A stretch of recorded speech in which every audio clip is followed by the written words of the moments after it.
Vocês Amém, me meu irmãozão. Ô, Boa meu irmão, que noite. saudade de você, meu irmão. Saudade. Glória a Deus. Tô aceitando o pessoal aqui. Olha a Hanna. Aí, irmão Lúcio, irmã Elizabeth. Glória a Deus. Glória a Deus. Seja bem-vinda, irmã. Amém. Amém. Glória a Deus. Meus irmãos queridos, eu sou... tô aceitando o pessoal aqui. Ok. Olá, Pai do Senhor, Ana. Saudades. Irmãos, paz. Paz, irmã Ariana, irmã Rosália, irmão Lúcio. Tem 3 mãos. Boa noite, Pai do Senhor. Oi, Senhor. Irmã Aline, irmão Diego, irmã Elizabeth, Ana, Ivonete, José Ricardo, Lúcio, Rosália, Rosana, Sidney. Ainda tem um pessoal. Bom, Elias, que coisa boa. Manda um abração pro irmão Elias, saudades. Agora pregador Elias, rapaz. Saudade, de verdade. Bom, para quem não me conhece, eu sou Alberto, tá? Professor Alberto. Tenho uma honra de estar com vocês na disciplina História da Igreja. Eu tô aqui com um probleminha na minha tecnologia, tem que fazer um investimento aqui, mas qualquer coisa eu tiro a minha imagem. Mas seria interessante que todos que puderem mantivessem as câmeras ligadas para que nós tivéssemos interação, certo? Se alguém não estiver me ouvindo bem, por favor, comunique, certo? Olha, tem 15 pessoas. Só uma coisinha, vamos começar, né? Vamos lá, para a gente não perder tempo. Bom, mais uma vez, me apresentando, professor Alberto, certo? Eu sou professor de História, trabalho como professor de História, tenho formação em História, tenho formação em Teologia, e eu gosto bastante de trabalhar nessa área. E tenho o prazer de estar revendo alguns rostos aqui e conhecendo outros irmãos e irmãs, parte do corpo de Cristo. Amém. E espero que essa aula seja um momento de aprendizado, um momento de edificação, um momento de comunhão, um momento de troca, um momento em que seja para a glória de Deus. Pai do Senhor, sejam todos bem-vindos. Irmão Lucas, pastor Lucas, graça e paz. Eu sempre vou estar aqui de olho. Pai do Senhor, meu irmão. Graça e paz, irmão. Amém, boa noite. Eu vou estar sempre aqui de olho no texto e vou estar de olho aqui em você. Minha irmã Leide, graça e paz.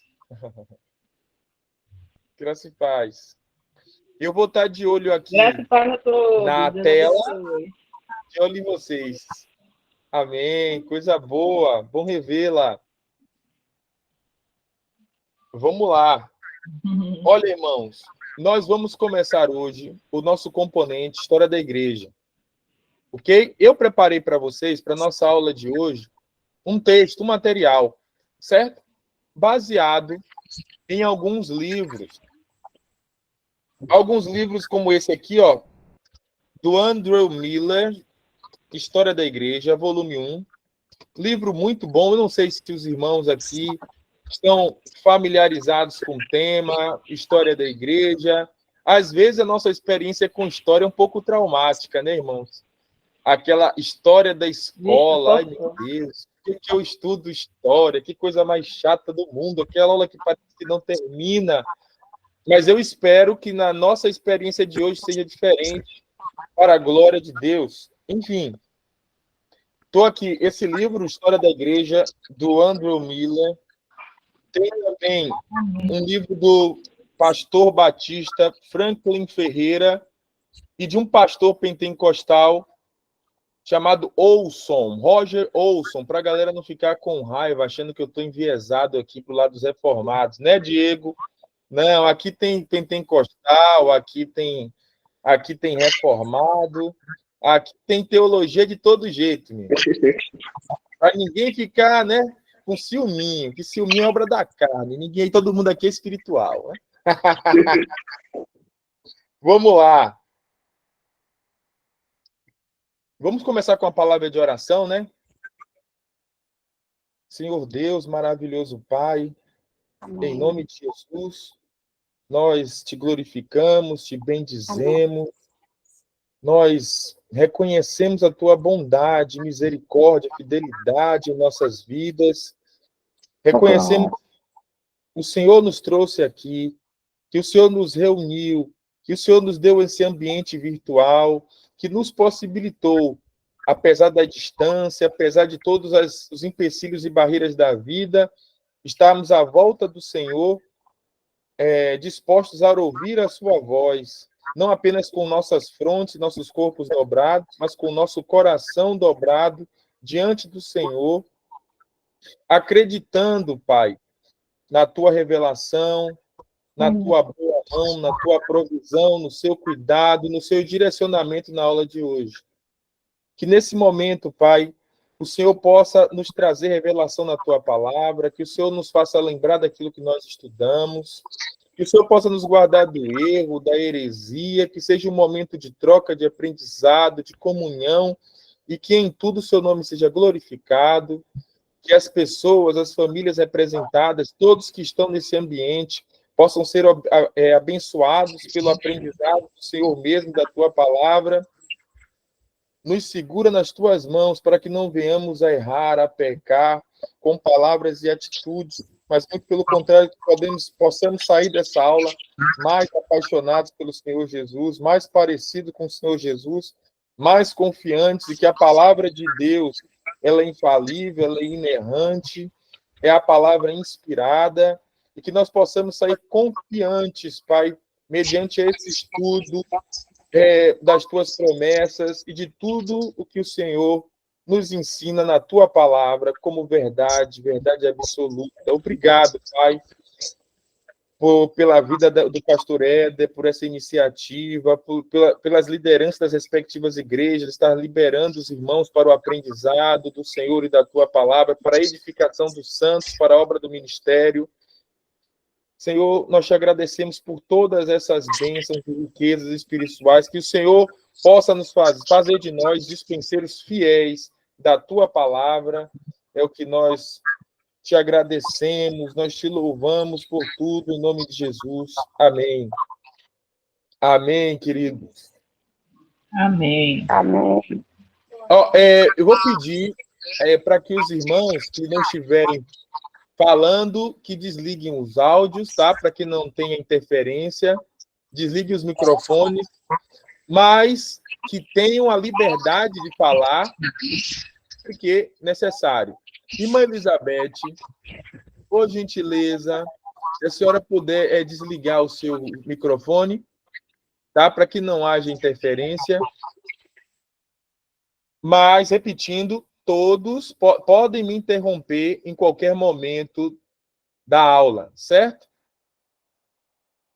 Podem interromper em qualquer momento da aula. A participação é muito bem-vinda, porque aqui é o momento de troca, é o momento da interação, é o momento desse aprendizado mútuo. Podem discordar de mim, podem contribuir, não tem problema. Eu não levo para o coração. Esse é o ambiente, tá certo?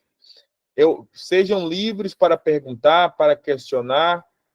Tentarei responder. Caso não consiga, não saiba, pesquisarei na próxima aula.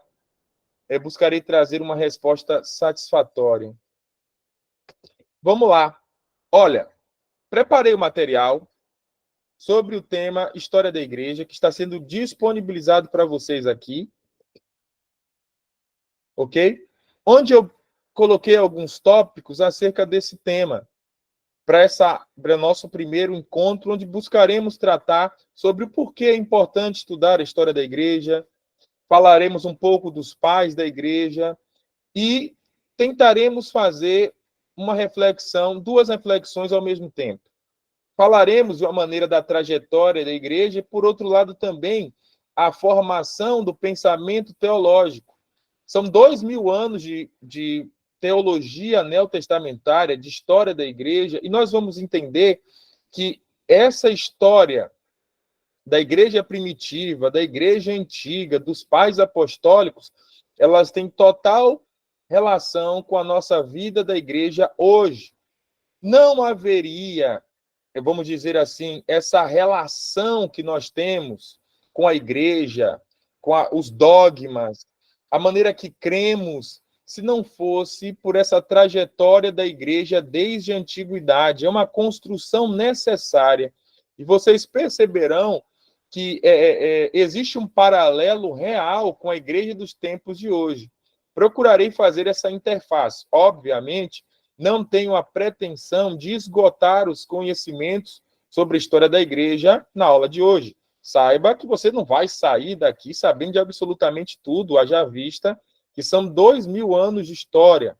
Mas, se vocês terminarem essas aulas com dúvidas e com desejo de buscar por respostas, já me dou por satisfeito. Porque teologia é sobre pensar a respeito da revelação, sobre a trajetória da igreja do mundo, sobre as ações e atos de Deus na história. Tudo isso é teologia e crer também é pensar. Na nossa aula de hoje não será decoreba, nem será engessado, mas ser um momento de provocações, de reflexões, de questionamentos, de tirar dúvidas, de criar novas dúvidas. Esse é o processo de aprendizado. Conte comigo nessa mediação, né? E confiamos no Espírito Santo de Deus que ele possa nos capacitar em todo esse projeto. Ok? Eu preparei eu pensando na aula de hoje em como estruturaria, já tive a experiência de lecionar esse componente em outros cursos, até mesmo na faculdade de teologia, e nunca é a mesma aula. E eu não gosto de repetir, porque sempre estamos acrescentando material novo, estamos conhecendo novas coisas, estamos sempre aprimorando os nossos conhecimentos. Eu gostaria de compartilhar com os irmãos esse texto. São 5 páginas, né, onde eu procurarei trazer temas elementares da história da igreja, problematizando. Vamos lá. Talvez você se pergunte, por que estudar história da igreja, gente? Vamos logo para o texto bíblico, vamos logo dissecar os textos, porque eu preciso pregar melhor, preciso servir ao Senhor melhor. Será mesmo que o estudo da história da igreja não tem nada a contribuir com a sua pregação? Será que o ensino e o estudo da história da igreja não tem nada a ver com a nossa vida cristã? É o que veremos na aula de hoje. Apertem os cintos, siga-me os bons, vamos lá. Por que estudar a história da igreja? Enfim, estudar a história da igreja é fundamental para a compreensão completa da trajetória do cristianismo. Olha só, nesse texto aqui, nesse livro que eu estou, uma das referências bibliográficas que eu estou trazendo para vocês, a história da igreja do Andrew Miller, é um cristão, é um texto, embora acadêmico, embora histórico, mas com um teor bastante devocional, ou seja, dialogando com a Bíblia, buscando, né, ser espiritual, que eu acredito que é o objetivo de todo cristão em tudo que ele vier a fazer, se propor a fazer, porque quer comais, quer bebais ou façais qualquer outra coisa, devemos fazer para a glória de Deus, né? E a aula de hoje não será diferente. E esse autor, Andrew Miller, ele traz uma coisa interessante. Eu não sei se alguns dos irmãos aqui já tiveram acesso a algum livro acerca da história da igreja.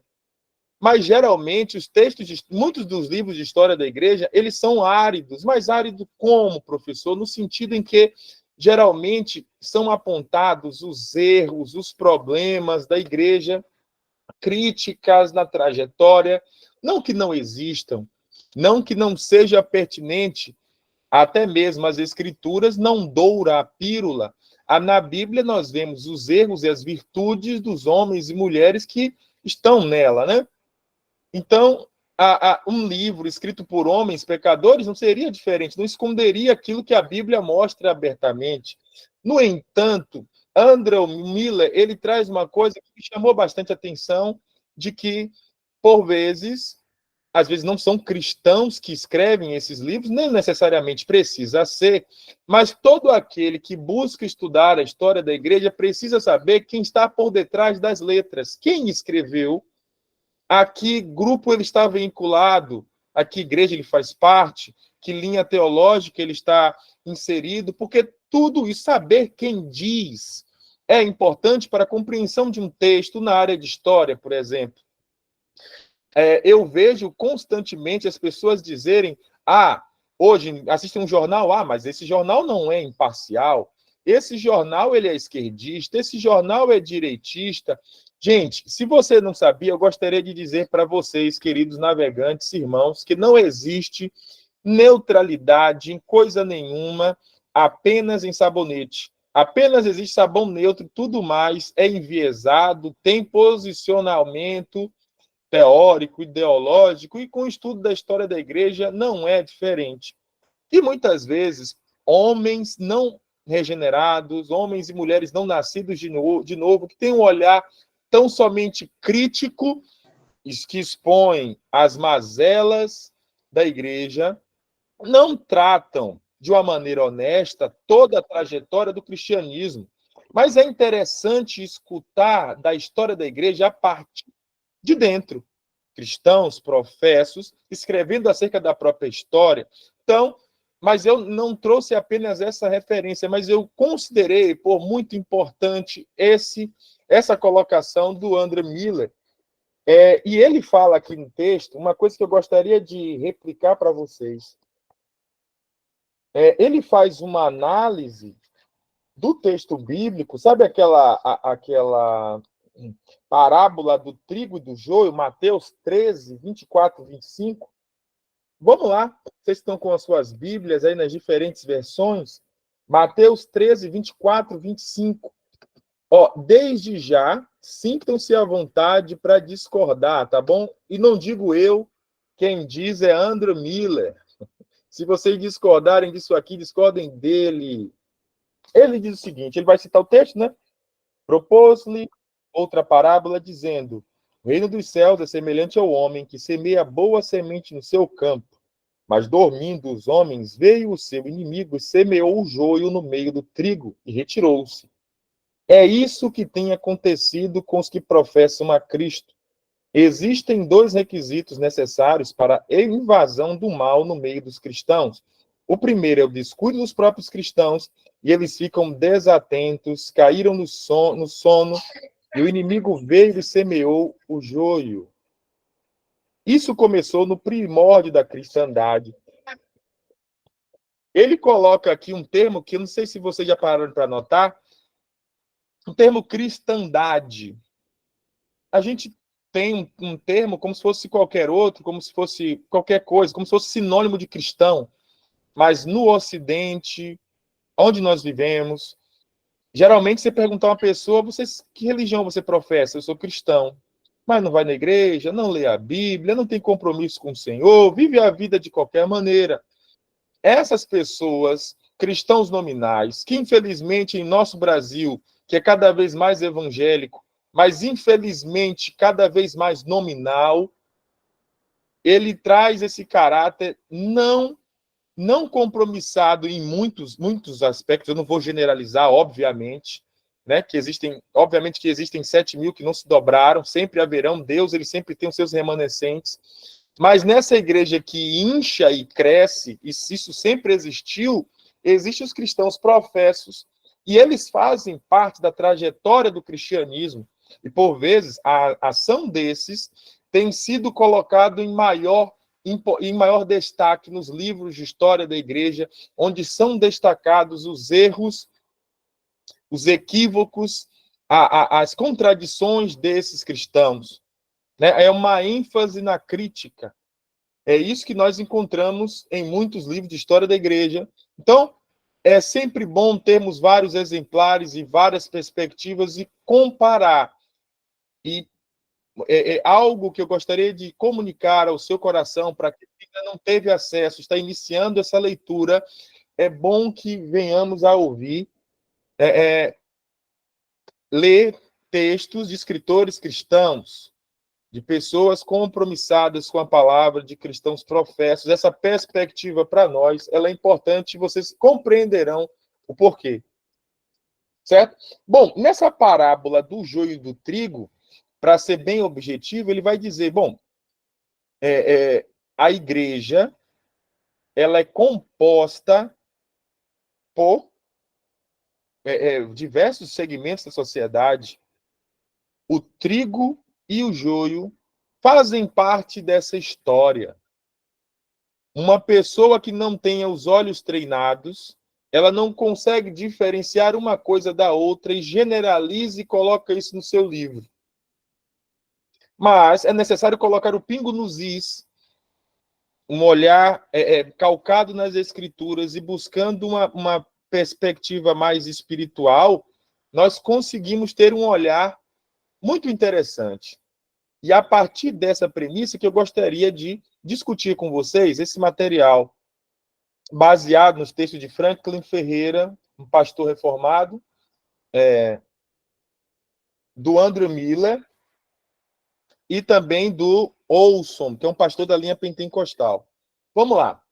Estudar a história da igreja é fundamental para a compreensão completa da trajetória do cristianismo em suas diversas expressões ao longo dos séculos. Muitas vezes, a história da igreja é vista apenas através do prisma de uma determinada denominação, refletindo um orgulho denominacional que limita uma percepção mais ampla e rica da evolução do cristianismo. Vejam bem, outra coisa que é importante a analisar quando nós estudamos história da igreja é que nos manuais e nos livros geralmente tem um recorte muito particular. Do que eu estou dizendo? Um teólogo ou historiador católico, ao falar sobre a história da igreja, ele tem uma determinada abordagem bastante diferente do que um teólogo, um pastor ou um historiador protestante. Geralmente, eles fazem uma história da sua denominação e do seu grupo cristão particular, não com um olhar muito limitado e limitante do que é a história da igreja. Infelizmente, é muito comum no âmbito cristão um olhar meio que sectário, não apenas sectário, mas como exclusivista, que não considera as outras expressões cristãs. E nesse manual, nesse nosso estudo, nessa nossa proposta, devemos compreender a importância de da trajetória de todos os grupos cristãos ao longo da história para a composição do que nós entendemos como dogma, como doutrina. Inclusive, os próprios católicos, às vezes quando a gente fala sobre isso, não é bem compreendido, mas os católicos têm sim uma importância singular no estudo da história da igreja. Não queremos aqui fazer uma defesa irrestrita do catolicismo e muito menos do protestantismo, mas entender que tanto o catolicismo, nas suas vertentes, né, ortodoxo, cristianismo, o catolicismo romano, como nós, os protestantes, nossas várias denominações e expressões cristãs, todas elas têm um papel importante. Então, esse olhar sectário, exclusivista, que olha apenas para o nosso umbigo, é pobre e contraproducente ao nosso objetivo de compreender de uma maneira mais ampla as ações, os impactos das ações desses vários grupos na história da igreja. Certo? Vamos lá. É muito comum esse olhar. Por incrível que pareça, o Senhor Jesus salva a todos, tem a todos como filhos, mas muitas vezes nós não vemos todos esses que Jesus acolheu como irmãos, porque eles não estão debaixo do guarda-chuva da nossa denominação. Eu vejo isso como uma tristeza e algo que empobrece, porque uma pessoa que pensa assim, ele não tem uma visão ampla da multiforme graça de Deus expressa no corpo de Cristo. E todos os membros desse corpo, eles são úteis, certo? Alguém gostaria de falar alguma coisa? Estou vendo duas mãos levantadas. Alguém gostaria de fazer alguma colocação? Não? Mas fique à vontade, tá bom? Ok. É essencial abordar esse estudo com a mente aberta, despindo-se de percepções reducionistas para explorar e compreender as múltiplas dinâmicas que moldaram o corpo de Cristo em suas diferentes formas de expressão. Esse estudo nos proporciona uma visão panorâmica, obviamente, não temos o objetivo de esgotar o assunto, repito, é uma visão panorâmica, imagine você olhando do alto, né, de uma maneira geral, esses principais pontos que compõem a história da igreja, nunca pormenorizado, isso seriam semestres e semestres de estudo, e entendemos que aqui é só uma pílulazinha, um gostinho do que seria estudar a história da igreja com mais tempo. De eventos cruciais que marcaram a história da igreja, bem como o desenvolvimento da teologia cristã até os dias atuais.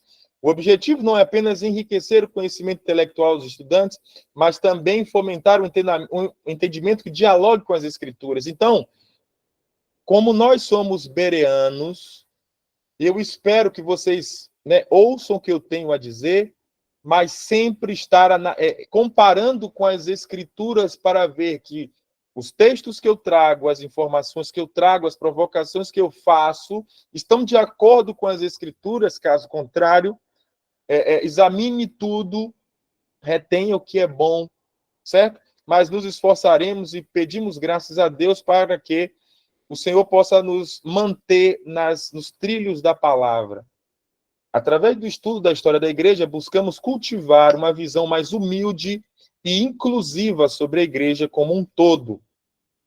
Lembrando que o sentimento faccioso e divisivo, tal qual escrito em Gálatas, capítulo 5, é um fruto da carne. Então, acolha os irmãos que Deus tomou por filho, independente da denominação. Aqui, eu imagino que temos grupos cristãos de diversos matizes, de diversas tradições, e eu os tenho como irmãos em Cristo. Esse estudo nos proporciona uma visão panorâmica. O objetivo não é apenas enriquecer a mente, mas também nutrir o nosso espírito. Assim como é impossível compreender plenamente o Novo Testamento sem o conhecimento do Antigo, também não se pode compreender os passos da igreja contemporânea sem considerar os impactos dos movimentos e acontecimentos do passado. A história da igreja nos oferece ferramentas para contextualizar e apreciar a riqueza da fé cristã. Bom, vamos lembrar lá do tempo de escola, onde nós dividimos a história naquela baliza cronológica, né? Pré-história, antiguidade, Idade Média, Idade Moderna, Idade Contemporânea. Vocês devem estar lembrados disso. A igreja surge no Pentecoste, né? Cristo nasce sob o governo do Império Romano, portanto, antiguidade. Na nossa aula de hoje, buscaremos nos ater aos eventos da história do pensamento cristão, da teologia, que engloba a antiguidade. Os primeiros séculos chamados, que ficam conhecidos como igreja primitiva, igreja antiga. Vamos lá, vamos começar por alguns conceitos-chave. Quando nós falamos de igreja primitiva, as primeiras expressões da igreja, não poderemos deixar de falar sobre os pais apostólicos. É um conceito, um assunto e um tema que causa bastante confusão. É desconhecido para muitos, mas está na Bíblia e está na história. E vamos ver lá, vamos ver como é que isso se dá na prática. Pais apostólicos. A denominação pai ainda é amplamente utilizada por muitas igrejas cristãs, tanto católicas como protestantes. Muito mais conhecidas no âmbito católico, né? Porque a palavra padre vem de pai. A palavra latina para pai é padre. A ideia do líder espiritual, aquela pessoa ao qual Deus delegou enquanto dom para a edificação dos santos para a obra do ministério, o pastor, aquele que Deus designou para cuidar das almas. Esse termo refere-se a pessoas que assumem a responsabilidade espiritual para com os santos. Essa é a palavra padres, por isso que existe esse conceito na igreja primitiva, pais apostólicos, aqueles que primeiro começaram a ensinar as doutrinas cristãs. De acordo com Franklin Ferreira, posteriormente na história, a designação pai passou a ser empregada por aqueles responsáveis pela instrução dos fiéis. Ok? Vamos lá. Eu gosto sempre de recorrer à Bíblia, quando lá em Efésios, quem me conhece sabe, sempre volto a esse texto no capítulo 14, perdão, Efésios capítulo 4, versículo, a partir do verso 10. Aquele que desceu é também o mesmo que subiu acima de todos os céus para suprir todas as coisas. E ele mesmo deu uns para apóstolos, outros para profetas, outros para evangelistas, outros para pastores e outros para doutores, querendo o aperfeiçoamento dos santos para a obra do ministério, para a edificação do corpo de Cristo. Então, gente, esses pais que nós estamos falando, esse conceito, esse termo, ele emana das Escrituras. Esse pai seria o pastor, aquele que cuida das almas. Detalhe, não, é sempre bom frisar, pastor não é aquele que faz teologia, mestrado, doutorado, conhece tudo de história da igreja, não. Pastor é aquele homem, aquela mulher, aquela pessoa ao qual Deus deu o dom, o fez como um presente para a igreja, para a edificação dos santos. Infelizmente, existem pessoas que chegam ao santo ministério por meio de uma hierarquia, de uma ascensão hierárquica, por conta de outras várias questões e não pelo chamamento de Deus. Nós vamos perceber ao longo de nossas aulas que as relações dentro da igreja são sempre orgânicas, ou seja, são vivas. A igreja, ela reconhece os homens, as mulheres que Deus conferiu como dons. Aquelas pessoas que, independente do título, elas funcionam de uma maneira harmônica e abençoadora. Esses são os pastores, que não faz parte de uma hierarquia superior de clérigos e leigos, de cristãos superiores. Até porque, se vocês lembrarem lá, se não me engano, é Mateus capítulo 21, onde Jesus diz que ninguém chameis de pais, para que não haja confusão. Quando Jesus ele fala naquele texto, se é 21 ou 23, agora eu não me recordo, alguém pode me ajudar aí no chat. Quando Jesus ele faz essa advertência, o Senhor Jesus faz essa advertência, ele se refere a que há uma hierarquia, a um nível de superioridade. Mas todos nós somos irmãos, como o texto vai dizer em sequência. Na história da igreja, tal qual como a Bíblia, esse termo pai, padre, pastor, não era uma hierarquia de superioridade. Obviamente que reconhecemos o dom de Deus, reconhecemos a autoridade espiritual, mas isso não é o mesmo do que uma superioridade. É nesse aspecto que o Senhor Jesus nos adverte. Ok?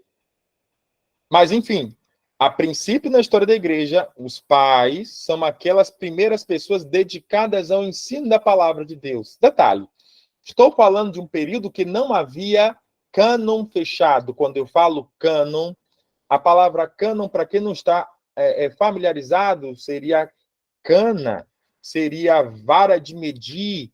Não havia ainda uma Bíblia como eu e você temos. Nós vamos para cima e para baixo em casa, espero que estejamos lendo, né? Não havia ainda a Bíblia tal qual conhecemos. Havia o Primeiro Testamento, o Antigo Testamento, a Bíblia hebraica. Era esse documento que a igreja manuseava. Já haviam, né? Já havia as cartas, já havia os textos, mas eles circulavam pela igreja de modo avulso. Não havia uma sistematização, não havia uma Bíblia como nós temos hoje. Às vezes nós achamos que a Bíblia cai do céu prontinha, quentinha, perfeita, mas não. Foram sangue, suor e lágrimas para a decisão dos livros que comporiam o cânon, que é essa bênção que todos nós temos, graças a Deus, em liberdade e em grande variedade em nosso país. O período da produção literária dos pais da igreja é conhecida como patrística. Essa primeira fase da história da igreja, onde aquelas pessoas imediatamente, os herdeiros dos apóstolos, são os chamados de pais da igreja e fazem parte do período patrístico, dos pais, um período fundamental para a história da igreja, e vocês vão entender o porquê é importante para nós hoje. Período patrístico, período dos pais, da formulação do cânon, da sistematização das escrituras, da formulação de doutrinas. Ok? Olha, vamos lá.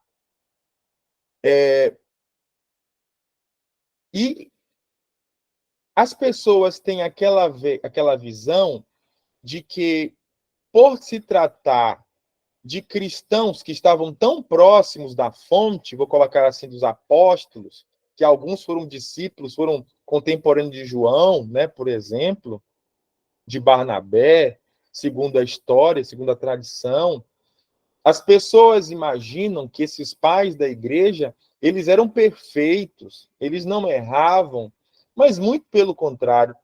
Como na própria Bíblia, nós vamos ver que no início da igreja tivemos problemas doutrinários muito sérios, tanto é que foram precisos concílios para dirimir questões da igreja. No período patrístico não foi diferente. Houve muitos problemas na produção, nos escritos, na compreensão desses pais apostólicos. Então, desde já é muito importante romper antigos paradigmas e ideias pré-concebidas de que os pais da igreja eram perfeitos. Contribuíram, sim, eles eram reconhecidos pela igreja como uma voz de autoridade, até porque eram discípulos dos apóstolos. No entanto, eles não eram infalíveis. São as escrituras sagradas, né? Como está escrito lá em 2 Timóteo, capítulo 3, 16. Eu sei que todos os irmãos aí, os irmãos são bem biblistas, bem aplicados às escrituras, não precisam recorrer a ela, mas tenham cuidado, tenham paciência comigo. Não sou tão versado nas escrituras, preciso sempre estar lendo e relendo. 2 Timóteo 3,16, quando diz toda a escritura, quando fala isso, primeiro e segundo testamento, é divinamente inspirada. A palavra grega para inspirada é theopneustos, ou soprada, proveitosa para ensinar, para redarguir, para corrigir, para instruir em justiça. Portanto, de Gênesis a Apocalipse, é necessário que pregar todo o conselho de Deus à igreja, sem omitir coisa alguma. Obviamente, considerando o contexto histórico, né? Por isso que nós estudamos, para fazer boas aplicações e interpretações coerentes com a ideia do autor original. Enfim, mas, voltando aos pais, eles não foram infalíveis. Estavam próximos da fonte, mas erraram. O período da produção literária dos pais da igreja é conhecido como patrística. No entanto, a percepção comum é de que eles eram infalíveis, mas haviam erros doutrinários, como acabei de dizer. Franklin Ferreira, ele vai dizer, Ele afirma que os textos escritos pelos pais apostólicos eram importantes testemunhos de autoridade, inclusive os seus sermões eram escritos, eram lidos, eram transmitidos para as outras igrejas e outras comunidades, nas outras comunidades, mas não eram as escrituras. Era um importante material de apoio, vamos colocar assim, nesses termos, mas precisariam estar sempre amparados pela leitura do texto que eles tinham em mãos. No caso, voltando, nesse período patrístico, no primeiro século, segundo século, ainda não havia o cânon. Para Olson, há 3 critérios para reconhecer um pai apostólico. Ortodoxia, ou seja, se ele subscrevia, se ele reconhecia e cria na doutrina dos apóstolos a santidade, porque uma coisa que é sabido no âmbito teológico, que a ortodoxia ela leva à ortopraxia, ou seja, uma compreensão correta das escrituras levará a uma vivência correta das escrituras. E a antiguidade. A antiguidade é posto também para os pais apostólicos. O primeiro grupo de pais apostólicos deixou uma série de escritos durante o primeiro século, incluindo a primeira carta de Clemente aos Coríntios, a segunda carta de Clemente. Aqui eu abri um parêntese, que na segunda carta de Clemente foi uma das primeiras obras homiléticas, ou seja, foi uma das primeiras pregações que foram registradas em forma de texto. As cartas de Inácio de Antioquia, a carta de Policarpo aos Filipenses, o pastor de Hermas, a epístola de Barnabé e a de Didaquê. São todos esses textos reconhecidos, né, considerados no âmbito da igreja primitiva, mas não eram as escrituras. Uma ênfase na Didaquê, que era um texto voltado para o batismo, as formas de batismo, né? Bom, então, mas aí fica a questão. Por que esses textos não entraram no cânon? Além desses textos dos apóstolos, existem os textos pseudoepígrafos, que eram cartas, livros escritos que circulavam na antiguidade, mas que não temos a garantia, a certeza de que se tratavam de textos originais, verídicos, dignos de confiança. E aquela coisa, assim como eu falei anteriormente sobre o papel do pastor, o pastor e qualquer função na igreja, a igreja identifica e reconhece, não é meramente por teologia, embora a teologia seja boa, não é uma hierarquia como no exército, mas é um chamado divino ao ministério.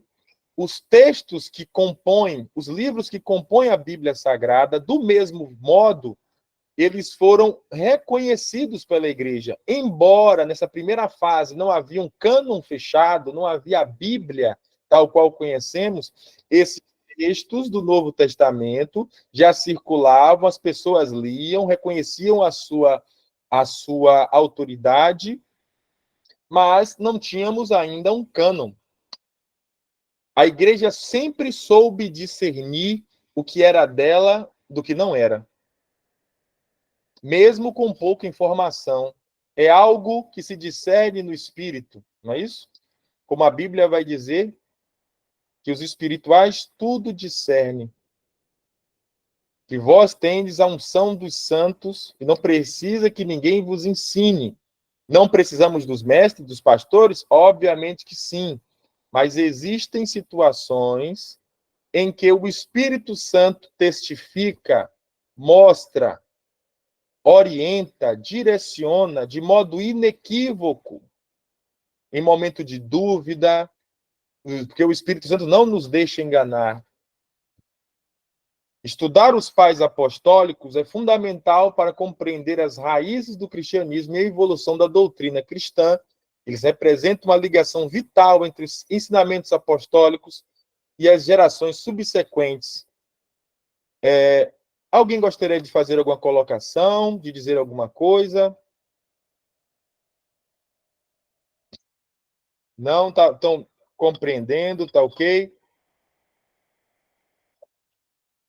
Então, vamos prosseguindo.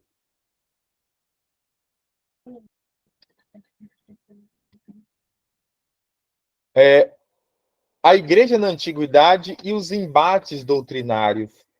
No contexto da antiguidade, a igreja enfrentou muitos desafios doutrinários contra os grupos considerados heréticos, que apresentavam pensamentos divergentes da tradição apostólica. Existem algumas traduções ou interpretações para a palavra heresia, mas heresia, na sua raiz, ela está relacionada a uma escola de opinião, uma escola divergente.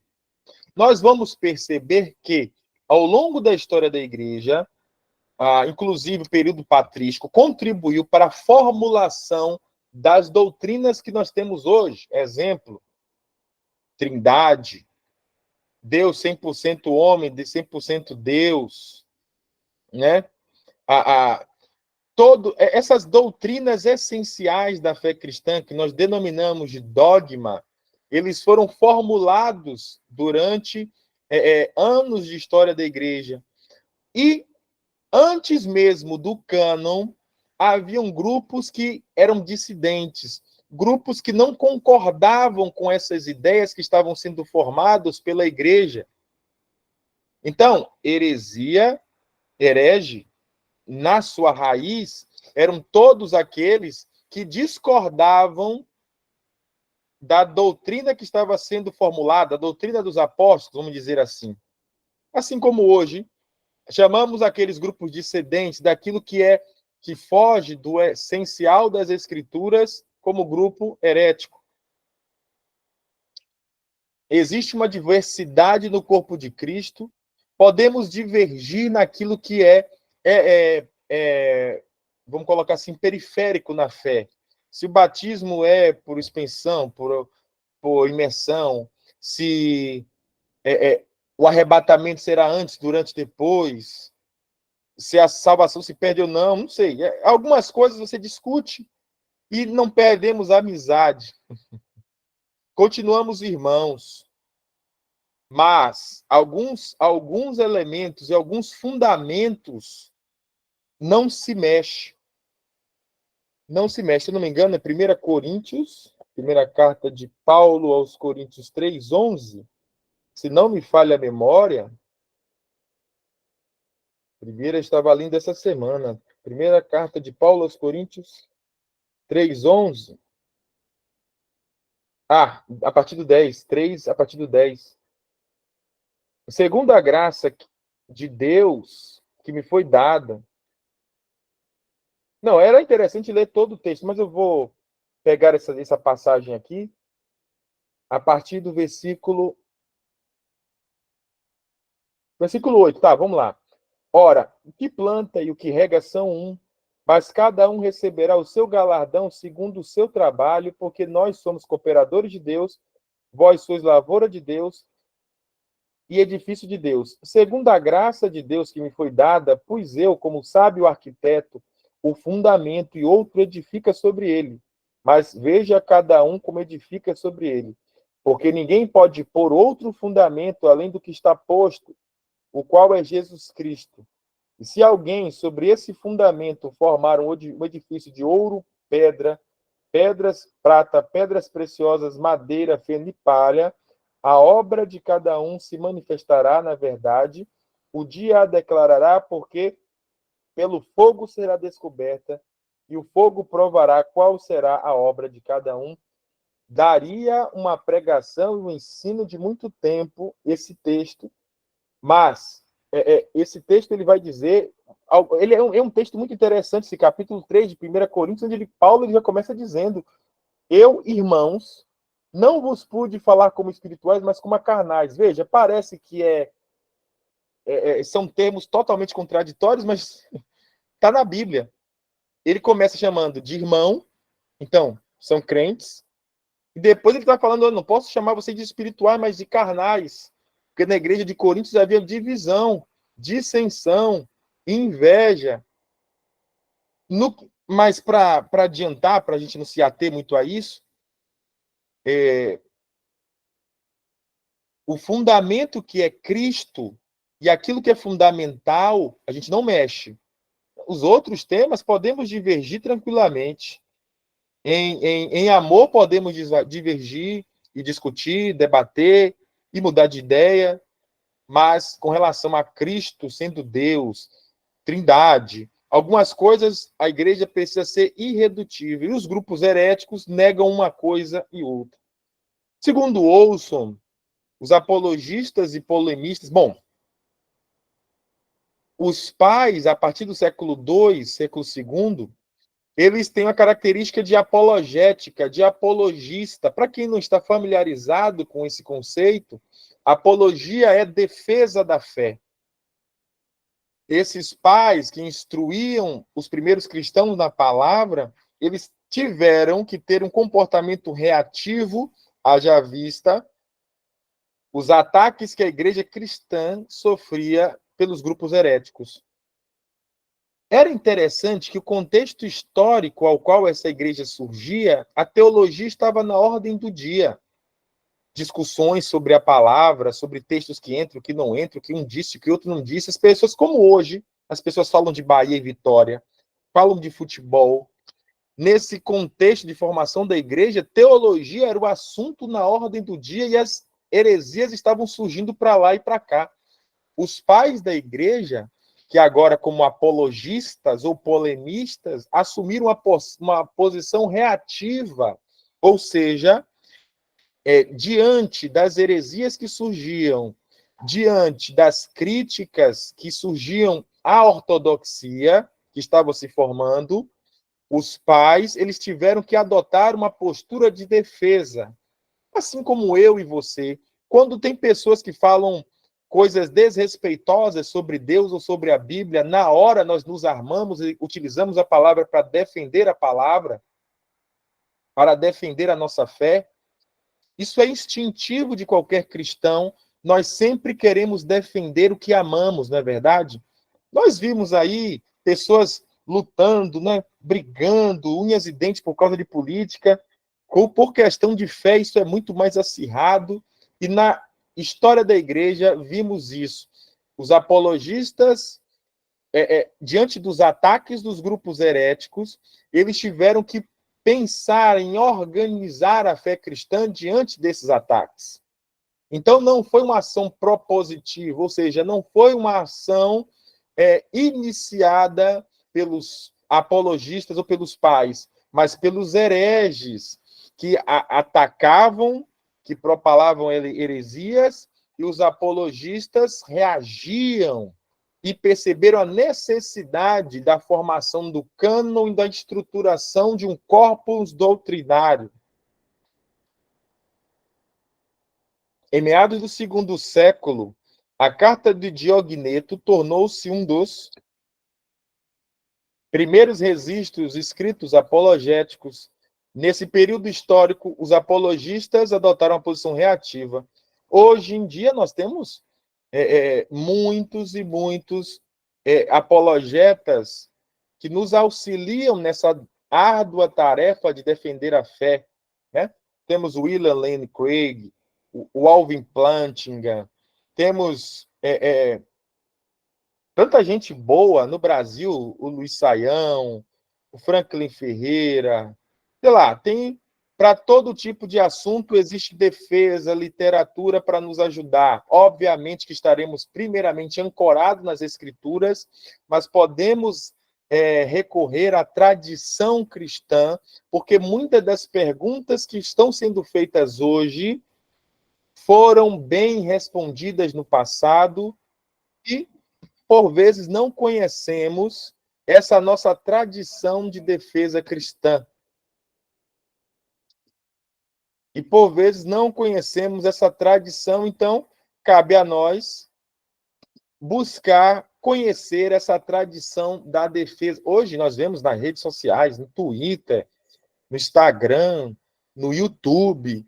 Tem os grupos, tem pessoas ateias que estão ali falando horrores da fé cristã. Por vezes, nós não vemos uma defesa qualificada. Aí você pode dizer que isso não é... Deus não precisa de defesa, mas a Bíblia vai nos mostrar que nós devemos, sim, defender as Escrituras em várias passagens. Nós não somos fideístas, não é uma fé não calcada na racionalidade, mas ela é embasada no raciocínio, na reflexão. Podemos defender de uma maneira racional a nossa fé. Me permitam fazer uma citação. Uma figura no âmbito cristão, né, o Silas Malafaia, eu vi ele falando num podcast. Ele falou uma coisa interessante. Ele dizendo que muitos cristãos, muitos pastores, eles se comportam como isentões em temas relevantes na sociedade porque eles não conseguem debater fora da Bíblia. Eles conseguem caminhar, transitar tão somente pelas Escrituras. Mas ele não consegue fazer com que esse texto bíblico seja relevante na sociedade, haja vista que nós, cristãos, somos cidadãos dos céus, mas também somos cidadãos nessa terra e precisamos de representação, precisamos de leis que nos amparem, precisamos de políticas públicas, precisamos de um posicionamento desse cidadão cristão que, por vezes, não consegue se colocar enquanto tal por conta de um desconhecimento e de uma posição alienada às questões que permeiam o nosso dia a dia. O cristianismo não é um escapismo, não é uma saída irracional, mas nos lança na vida com responsabilidade e sempre firmado nas Sagradas Escrituras. E os apologistas, eles enfrentaram essa árdua tarefa de reagir às heresias. E hoje nós achamos que o papel de defesa da fé é menos importante, é menos espiritual.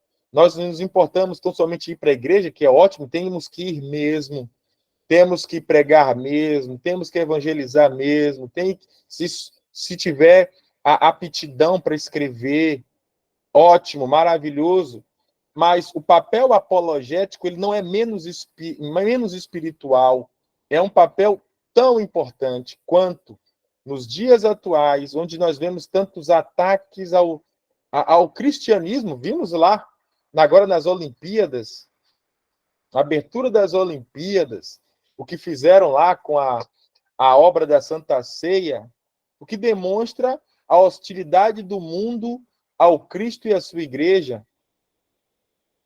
Nós deveremos adotar uma postura apologética, não fazer de conta que não é conosco.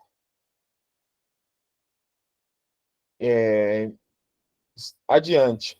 Nesse período histórico, os apologistas adotaram uma posição reativa. A primeira manifestação de uma ação apologética, como eu disse, ela emana da própria Bíblia, não é algo extra-bíblico.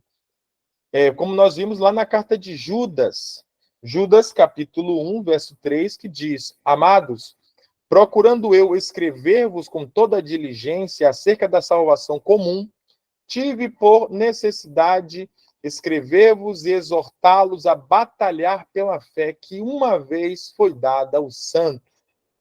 Pois bem, então, na Bíblia nós vemos várias e várias vezes Paulo em Atenas discutindo com filósofos epicureus e estoicos, utilizando poetas e filósofos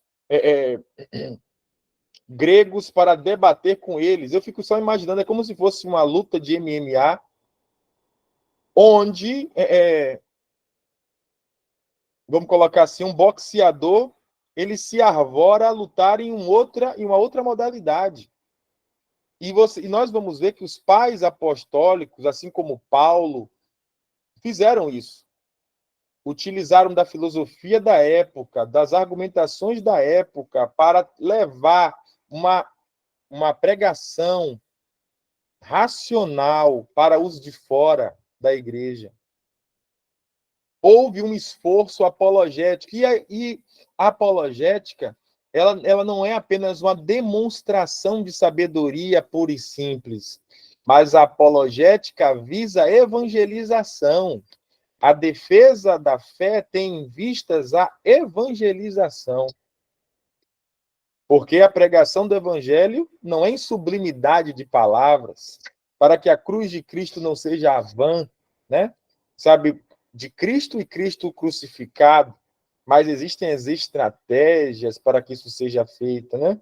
Quem ganha almas sábio é, está escrito. A história da teologia cristã foi profundamente influenciada pela filosofia grega, pasmem, especialmente pela vertente platônica. Um dos principais expoentes desse período foi Irineu de Lyon, um dos pais da igreja, que nasceu na Ásia Menor e foi pregar lá em Lyon, na França, próximo de onde tivemos as Olimpíadas.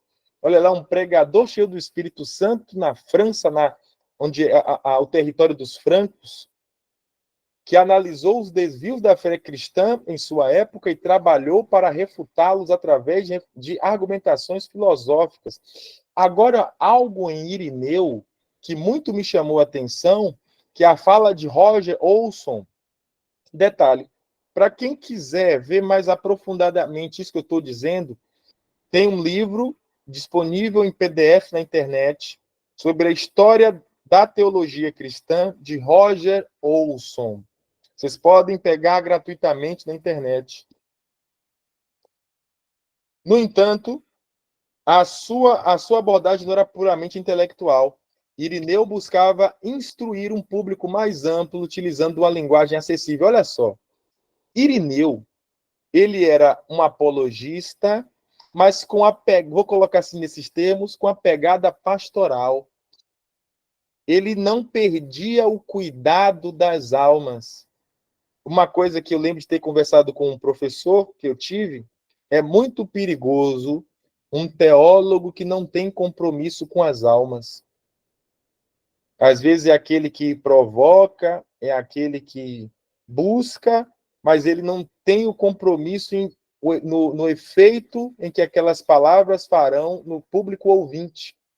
Então, assim como Irineu de Lyon, ele tinha o cuidado em fazer a defesa da fé, mas ele não abria a mão do cuidado com as almas e também na busca por uma escrita acessível, né?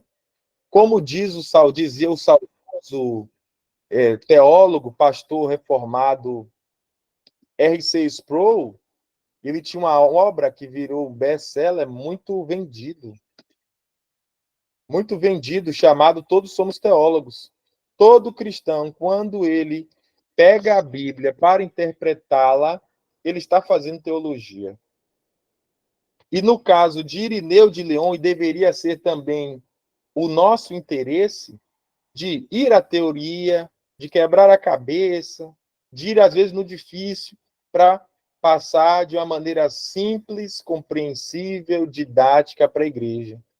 Esse era o cuidado de Irineu de Lyon. Diego, meu irmão, desculpa, eu só vi agora a sua mão levantada. Pode falar.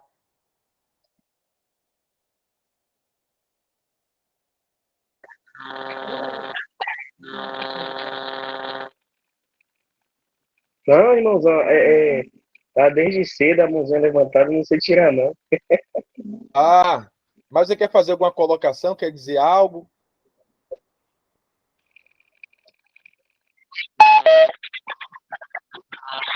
Não, não. Pode jogar duro aí.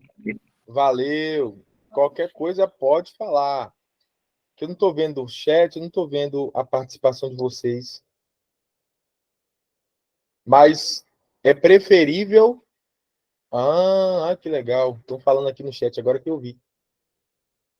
Tamir está perguntando: essa planilha vai ficar disponível? E não tem problema, não. É porque, Tamires, eu posso disponibilizar sem problemas.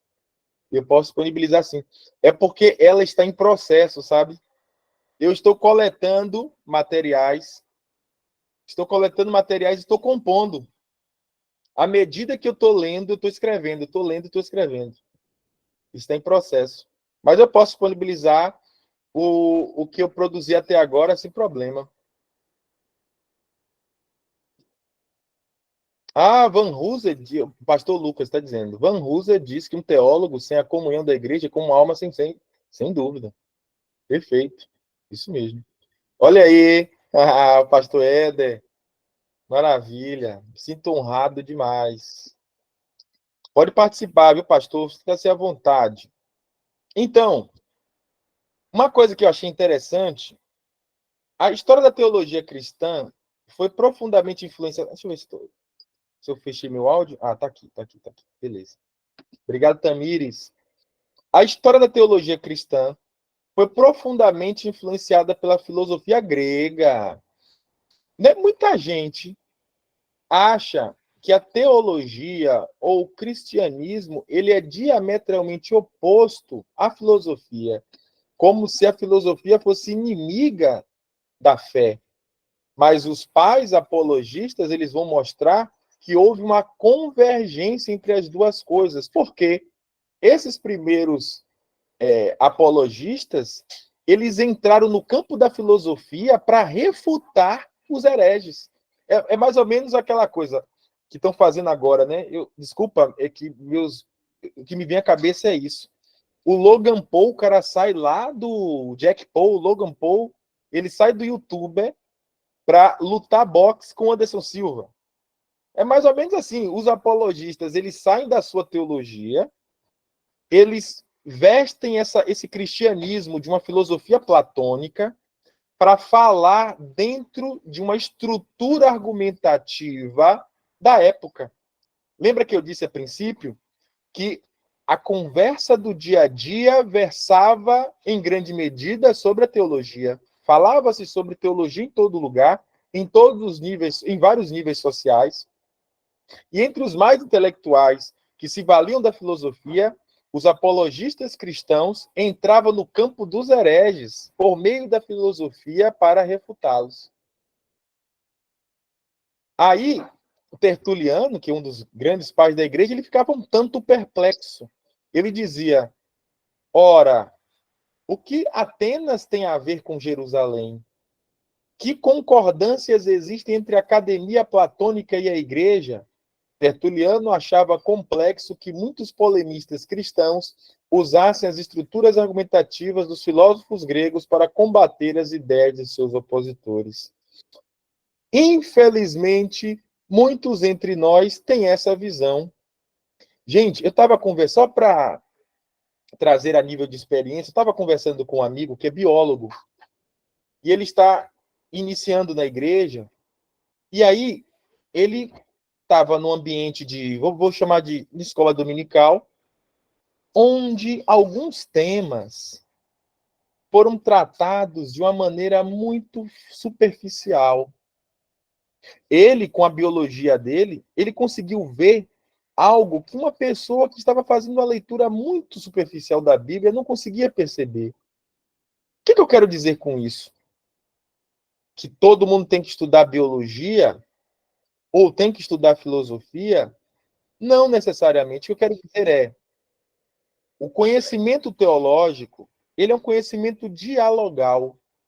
Ele não se fecha em si mesmo. Ele dialoga com outras ciências, como a filosofia, a biologia, né?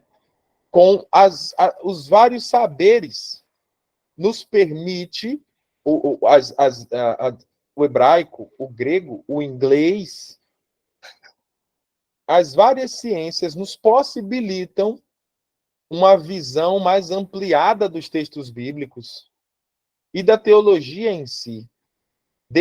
Considerando isto, os pais entraram no jogo dos hereges. Infelizmente, muitos de nós achamos que os textos... Claro, a Bíblia é suficiente, mas diante das demandas do mundo atual, é necessário que estejamos, por favor, não me entendam mal. Repito, a Bíblia não precisa ser atualizada, a Bíblia é inspirada, a infalível palavra de Deus, mas essa palavra inspirada, ela precisa não, seria interessante que aqueles que lê a Bíblia, busquem outras perspectivas interpretativas e possibilidades de leitura do texto, porque enriquece. Isso é servir a Deus melhor. Entende? Como os polemistas fizeram, como os apologistas fizeram, nós deveríamos fazer um esforço para dialogar a teologia e a cultura bíblica com outros saberes. E assim, conversar com os de dentro e com os de fora. Os apologistas cristãos aproveitavam a proximidade filosófica com os grupos não cristãos para adaptar as ideias cristãs às estruturas do seu tempo. É porque a gente não sabe. Mas, por vezes, aquilo que nós falamos no senso comum é uma ideia que começou lá nos intelectuais, lá nos filósofos, mas que foi diluída, enfraquecida com o tempo. Mas tem uma base forte filosófica, mas a gente não desconhece.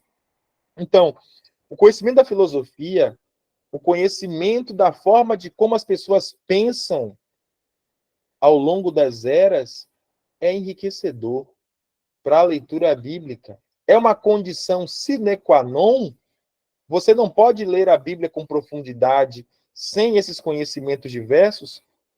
Obviamente que você pode ler tão somente a Bíblia, mas diante da riqueza e da profundidade de Deus, o que Deus tem para nós nas Escrituras, a leitura dialogal com outras ciências enriquece e não traz dores. Não caia nessa de que a letra mata, não, que isso aí não é isso que a Bíblia quer dizer, não. A letra mata é uma outra coisa, não quer dizer com estudo, não. Não quer dizer que o cristão não deve estudar. Jamais. Ivonete, quer falar? Ivonete Freitas, está com a palavra? Está com a mãozinha levantada? Pum.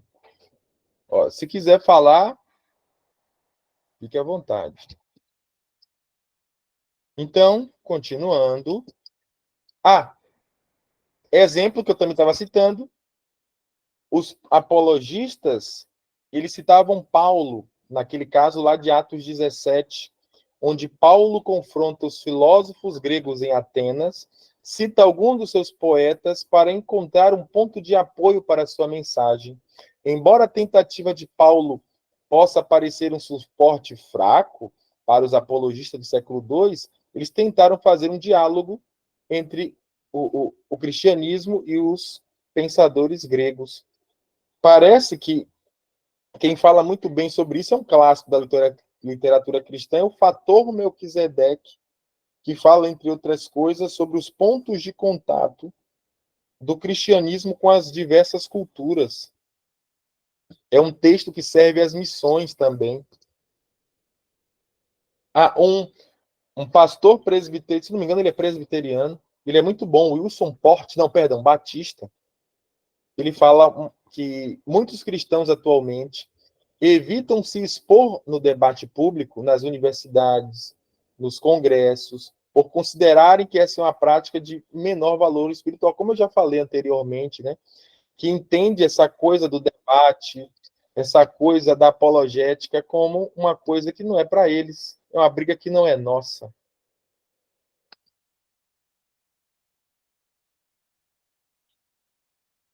Mas ele chama a atenção para o contrário, que também uma função do cristão, de todo cristão, um papel apologético, seja nas redes sociais.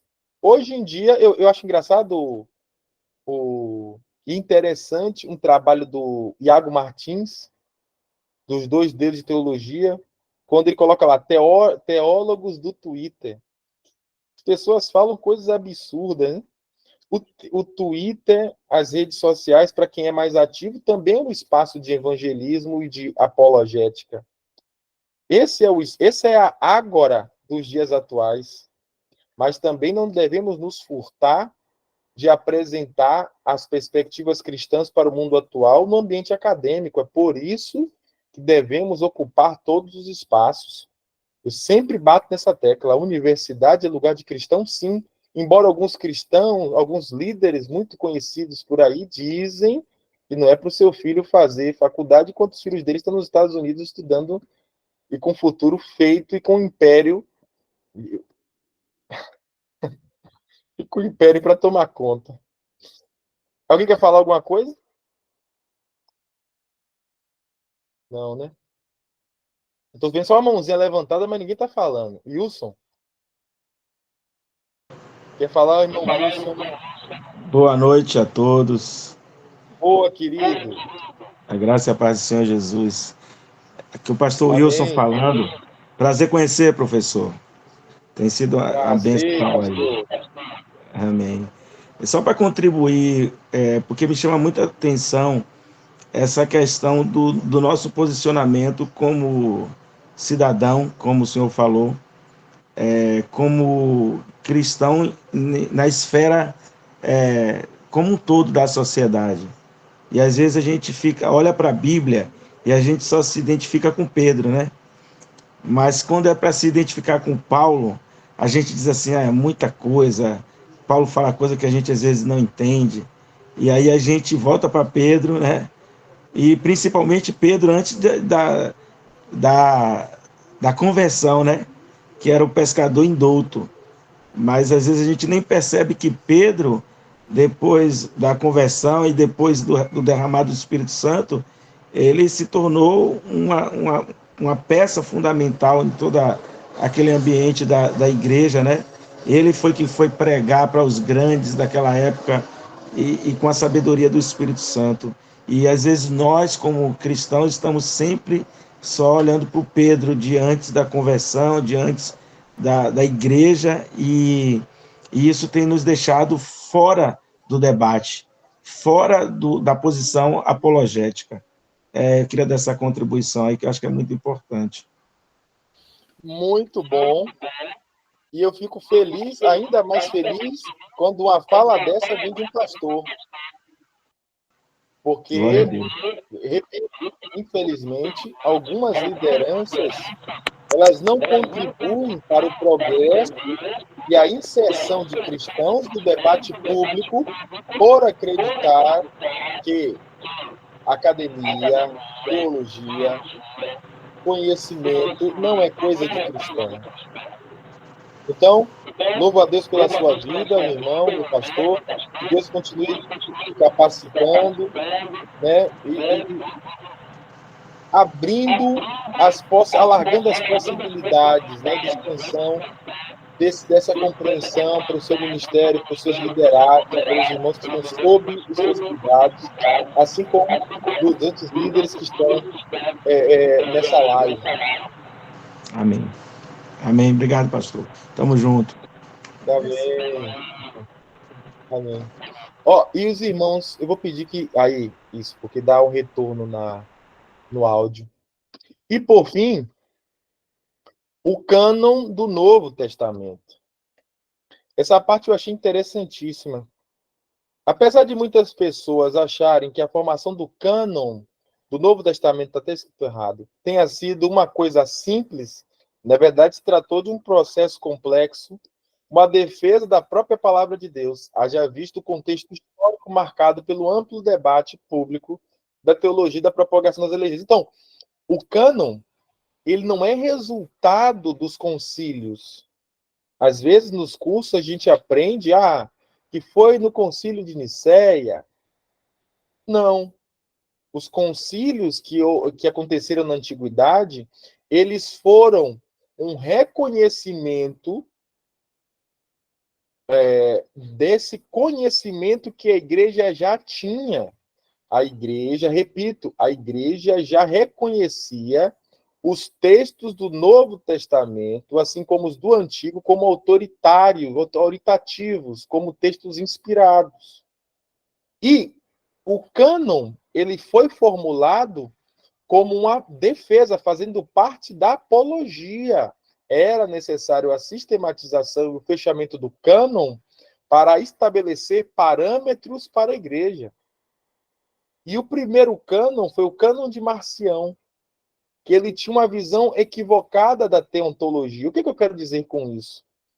Talvez você não esteja familiarizado com esse termo. O termo teontologia significa doutrina de Deus.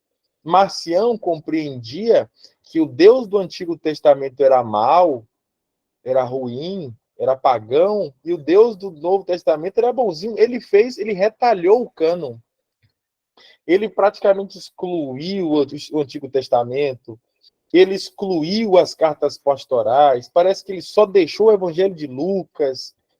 Ou seja, ele retalhou o texto sagrado por uma compreensão errada da teontologia, do ser de Deus, do caráter de Deus, como se houvesse uma dicotomia, aquela herança dos persas, né? Daquela dicotomia do bem contra o mal. Marcião encontrava isso nas escrituras e muita gente hoje tem essa visão, a gente vê brincando, né?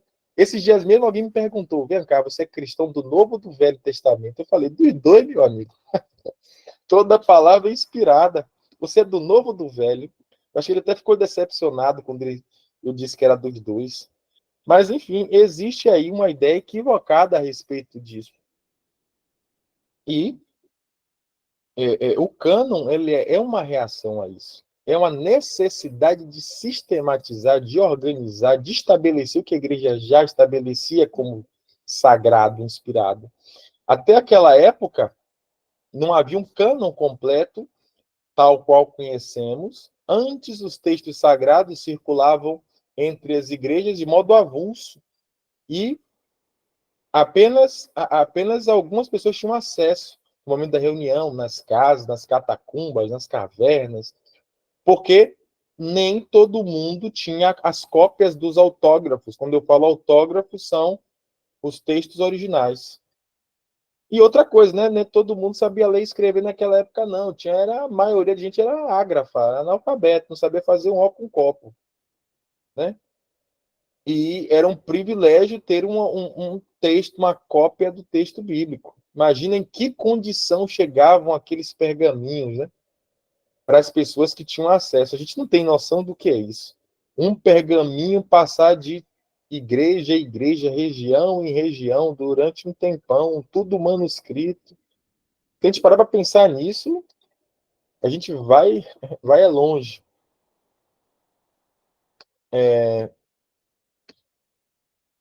Mas desde cedo a igreja passou a reconhecer o que era inspirado e reconhecer o que não era. E o Espírito e o próprio Espírito Santo conduziu a igreja a reconhecer os livros inspirados. Uma coisa que é ponto pacífico nos estudos de bibliologia, né, que é uma disciplina às vezes negligenciada, mas que ela é fundamental, como a Bíblia chegou até nós.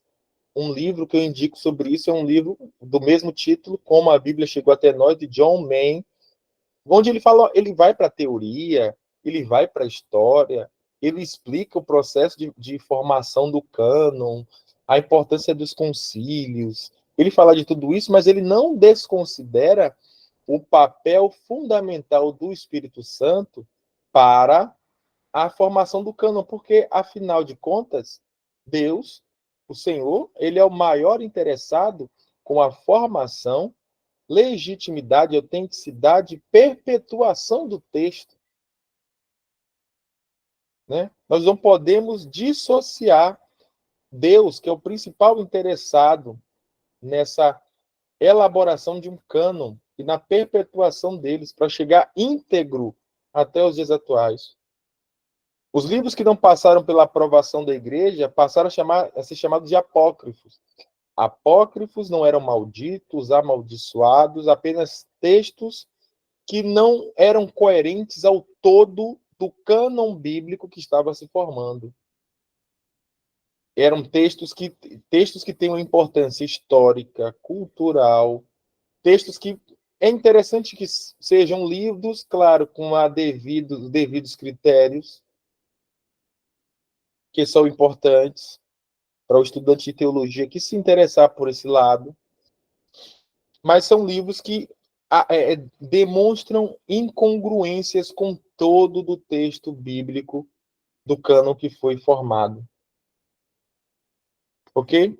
Aí eu vou terminar a aula de hoje com uma citação do Franklin Ferreira no seu texto sobre a história da igreja. Ele vai dizer: ao enfrentar as heresias gnósticas, e vale acrescentar, né, que essa luta contra as heresias, elas estão presentes também, agora acabei de me lembrar, primeira carta de João, onde a heresia gnóstica que negava que Jesus veio em carne, não era possível que Deus benevolente se encarnasse porque a carne era ruim. Aí ele vai dizer, o que é que João fala na sua primeira epístola? Vocês que sabem de cor, que são biblistas de primeira, ele vai lá e o início da primeira carta de João tem um caráter apologético. Ora, o que era desde o princípio, o que ouvimos, o que vimos com os nossos olhos, o que temos contemplado e as nossas mãos tocaram, isso proclamamos sobre a palavra da vida. Olha só. Então, a Bíblia está lotada disso. E ele vai dizer, né? Ao enfrentar as heresias gnósticas, marcionitas e montanistas, a igreja se viu às voltas com o problema do cânon, a ideia de que o gnosticismo, o marcionismo e o montanismo obrigaram a igreja a fixar o cânon do Novo Testamento é errônea. O que ele está dizendo é que não foi o cânon que estabeleceu, a igreja já tinha reconhecido, vamos colocar assim, os concílios só publicizaram, tornaram públicos e universais. Fixar o cânon do Novo Testamento é errônea. O primeiro pai da igreja a falar de forma inequívoca de um Novo Testamento em paralelo ao Antigo foi Irineu de Lyon. Entretanto, Clemente, Inácio, Policarpo, Tino, Tertuliano, entre outros, já usavam o Novo Testamento como inspirado, do mesmo modo que o Antigo. Após a era de Irineu, houve um reconhecimento universal do caráter plenamente canônico dos escritos inspirados, como genuinamente cristãos dos escritos popularmente conhecidos como Novo Testamento.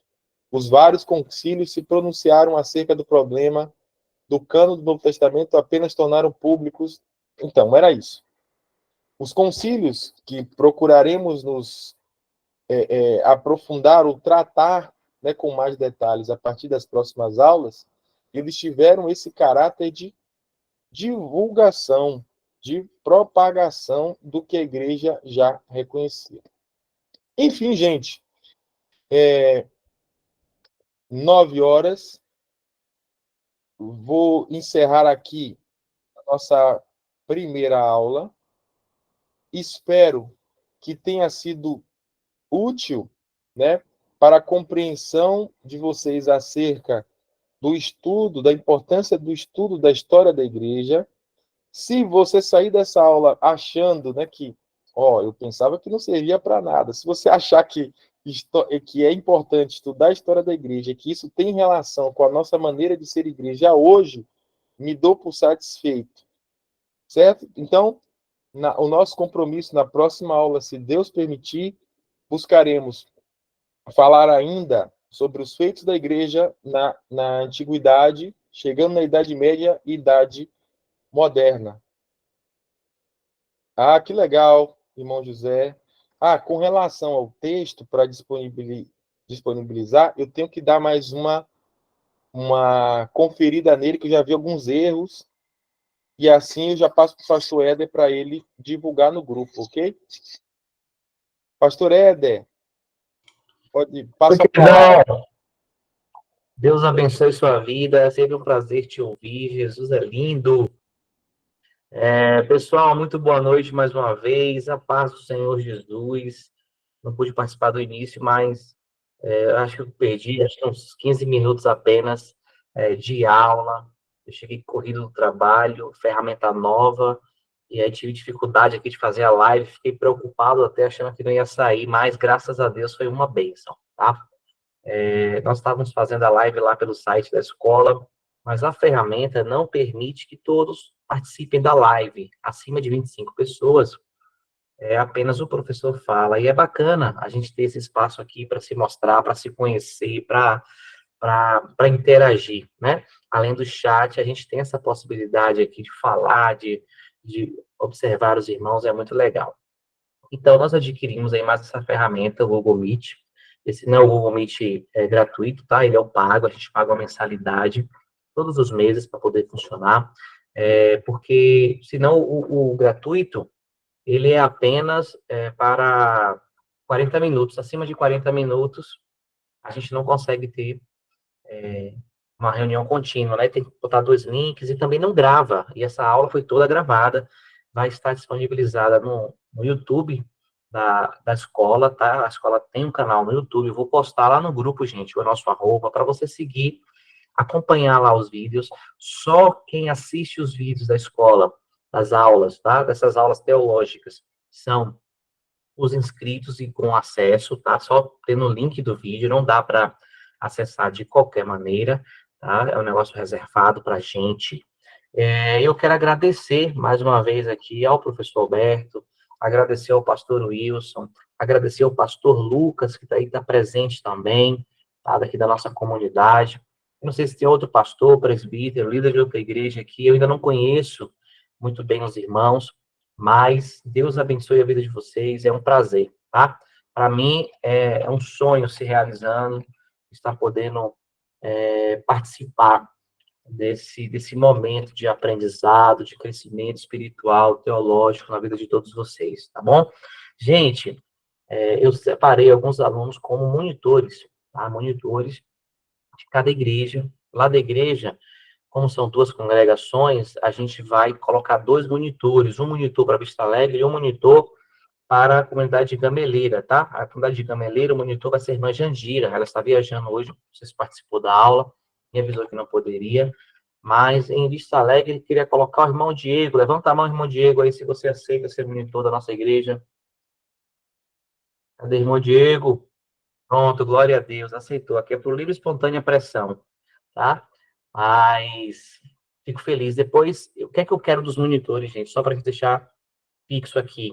Uma lista de presença, você tem que colocar aí quem veio da sua igreja, quem não veio da sua igreja, para a gente poder fazer um acompanhamento melhor. Lembrando que a nossa escola não tem prova, você não vai ser submetido a uma avaliação no final das aulas, porque eu entendo que para servir ao Senhor, né, por termos recebido esse chamado de Deus para servi-lo, nós temos que nos comprometer, e isso deve ser um motivo muito mais excelente de compromisso e de estudo do que uma prova.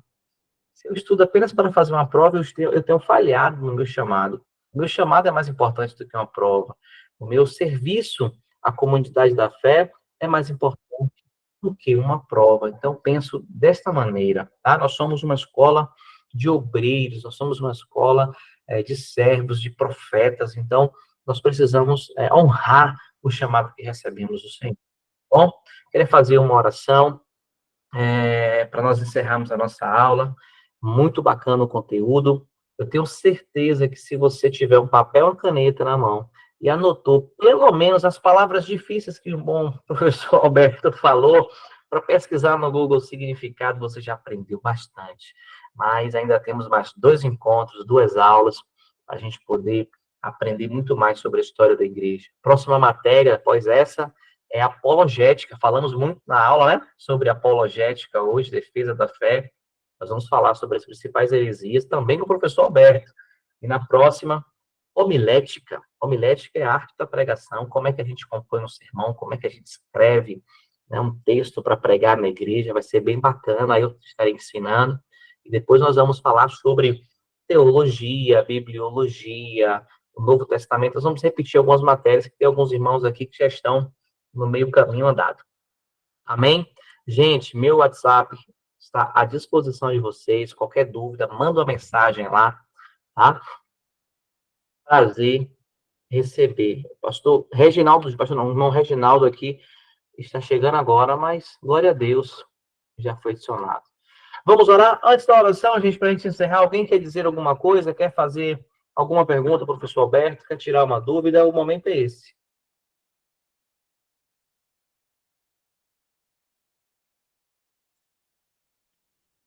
Amém. Pelo silêncio, ninguém quer tirar uma dúvida. Posteriormente, nós colocamos lá o material para os irmãos lerem. É bom, professor Alberto, se puder, o material dessa aula, para poder ser revisado nos próximos dias e postar logo, é bom que eles já vão lendo, já vai atualizando, tá bom? Vamos orar? Senhor, nós queremos te louvar, bendizer o teu nome, te agradecer, porque o Senhor é bom e porque a tua fidelidade, Deus, o teu amor, a tua graça, a tua bondade, a tua misericórdia se renovam todos os dias nas nossas vidas. Obrigado. A tua palavra diz, assim como os céus se distanciam da terra, assim a tua misericórdia sobre nossas vidas. Te louvamos, porque tudo que acontece conosco é a tua misericórdia, a tua graça, o teu amor, a tua bondade sobre nossas vidas. Te agradecemos por esta aula, te agradecemos, Senhor, pelas outras que ainda acontecerão, te agradecemos pelos alunos, pelas igrejas, Pai. Senhor, que de fato possamos te servir, ó Deus, com toda a força, possamos te honrar, Senhor, nos nossos ministérios, que de fato, Senhor, possamos cumprir o nosso chamado como obreiro aprovado, que maneja bem a palavra da verdade, que não tem do que se envergonhar, Senhor. Nos dá agora um descanso em paz, e que amanhã essa mesma bênção, misericórdia, amor, seja sobre nossas vidas. Te louvamos por tudo, em nome de Jesus te agradecemos. Amém. Vamos tirar um print? Abre sua câmera aí, dá um sorrisão para a gente tirar um print. Ô, Glória, olha aí. Vamos lá? Vou contar até 3 para a gente tirar um print, senão fica embaralhado, tá bom? Um sai fazendo um bico, o outro sai fazendo careta. Então, bota um sorriso. Vamos lá, em nome de Jesus. É 1, 2, 3. Bacana demais. Gente, posta lá no Instagram, me marca, @ederlopes, marca a igreja que você frequenta, marca os irmãos que estão aqui. Vamos divulgar. Eu vou colocar um material também aí no grupo da igreja. É importante a gente compartilhar e fortalecer esse movimento, que eu creio que é um movimento de transformação ministerial aqui para as nossas vidas e para muitas pessoas que ainda serão abençoadas para a glória do Senhor. Amém? Deus abençoe vocês. Foi um prazer. Boa noite. Vão com Jesus e até semana que vem. Amém. Boa noite. Forte abraço. Até a próxima. Se Deus quiser.